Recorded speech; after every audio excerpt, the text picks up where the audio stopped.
Hey everybody, this is Joel Toppin here, and I'm going to do something kind of like a box opening. I'm going to show you a game I got this summer that I've been having a lot of fun with.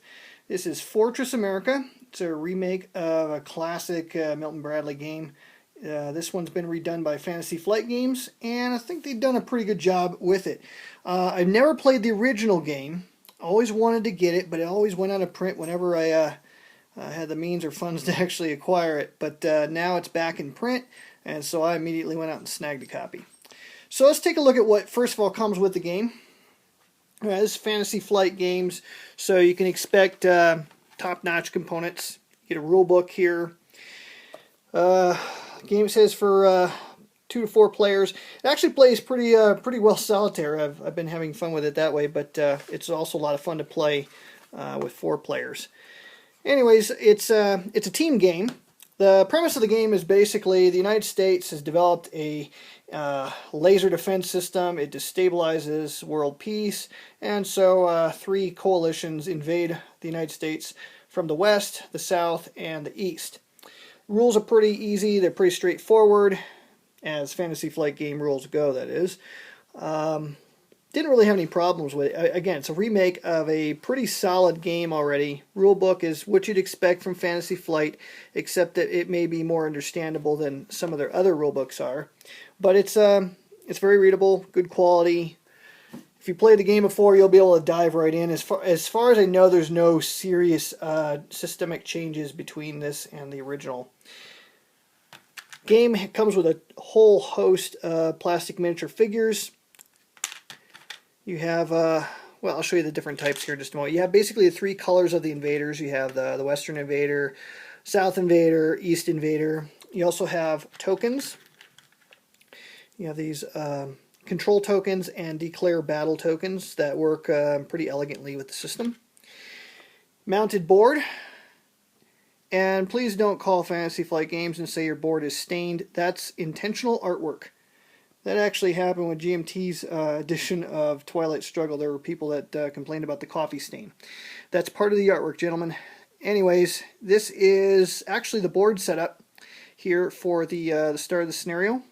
There's basically 2 ways. Well, the main way to play the game is it's just straightforward play, and then there's some expansions, optional rules, I guess you could put it, that expand on how you can play the game, change things up a little bit, make it different. But even with the basic game, the original rules of the game, it's going to be different every time you play it.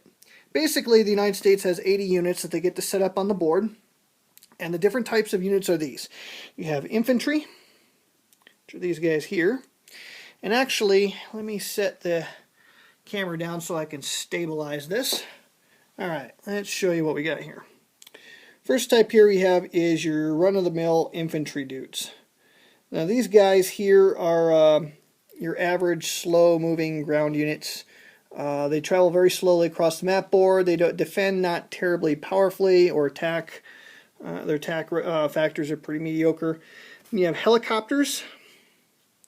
Looks sort of like the Avatar helicopters. Then you have aircraft bombers, which are pictured after the B-2.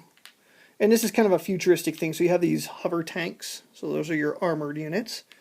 And then you have mech transports. Here we go. So you have these mechanized transports. And the mech transports then can transport the infantry. So as long as you have them grouped together, like so, these 2 guys can truck around, and the mech will provide transport for the infantry dudes. Let's see, I think that's it. Infantry, hover tanks, mech, hover tanks, and bombers. Yeah, that's it. Okay, now there's also cities, and that's basically the goal of the game, is to capture these particular cities. There's no real distinction between the 3 invaders. You have the Western Invader here in yellow. Southern Invader, yes, that's right, Mexico has the B-2 stealth, as well as those funky helicopters. And then you have an Eastern Invader that lands on the eastern seaboard. The map is divided up into these zones. So the pink zones there are the invasion zones for the east. Similarly, the blue hash marks here show the invasion zones for the for the southern player. Gulf of Mexico, unplayable. All of the lakes and seas, oceans, they're all unplayable with the exception of the invasion zones. So you can see here the eastern invasion zones. Terrain's real straightforward in the map. You have 3 types of terrain. You have your regular open terrain, which are these tan areas here. Then you have cities, which have a notification that a city token will go, or a miniature will go in there. And then you have mountain or rough terrain, which is these darker colored areas. There are certain symbols. I'm trying to hold the camera steady here. There's certain symbols on the map. These don't have any real impact on movement or combat per se. How they're going to interact with the game is the United States gets reinforcements through these partisan cards, and those little symbols govern how some of those reinforcements and partisan attacks will carry out. A couple other units that are going to play in the game is the United States has 1 additional or 2 additional types of units that I haven't showed you yet, and this is the partisan. Notice he stylishly has his cap on backwards. He's got the survivalist beard thing going on there. Anyways, it's obligatory if you're playing the United States in this game that when you place these guys, you got to shout Wolverines. All right. So you got a bunch of those. They're pictured gray in color to show that they are a little bit different than infantry. They function just like infantry with one exception. When they're alone in an area, all by themselves, that is, if it's just one partisan figure, then they become a little bit more vicious. They're vulnerable because it's only one dude, but they attack using a higher attack rating. Okay, and the other one is your laser defense stations. They're immobile. You place them during the reinforcement phase. They have to be placed in a U.S.-controlled city, and basically, as time goes on, they're going to really start to take a toll on the invaders. The goal of the game is real simple. The attackers need to collectively capture 18 U.S. cities and hold them through the U.S. player's turn. So if you're playing with 4 players, you're supposed to go in sequence: east, south, or excuse me, west, south, and then east. Do all of their stuff, and then the U.S. player goes. It's best just to do it simultaneously. So basically, you got 3 players against 1 player. That's how the system's going to work. There are some ways to change it up where the invaders are competing against one another. The goal there being to capture more of U.S. territory than the other invaders. And invaders can't pass through each other's territories, so you can try to block each other out. So there are ways to make this more of a 4-way contest. The objective for the United States is obviously to deny the capture of its cities to the invader, and specifically then to last 10 turns on the turn track. At the end of the 10th turn, if the invaders have not fulfilled their obligation of capturing 18 cities, then the United States will win a victory by default. So that's the goal of the game. The game is not like Axis and Allies where it can go on forever and ever. This game here will last 10 turns and then it ends. It's actually very simple, but there's a lot of subtlety to the game. I'll put the camera down here so that we don't make you car sick. There we go. Change my background here a little bit so we can focus properly.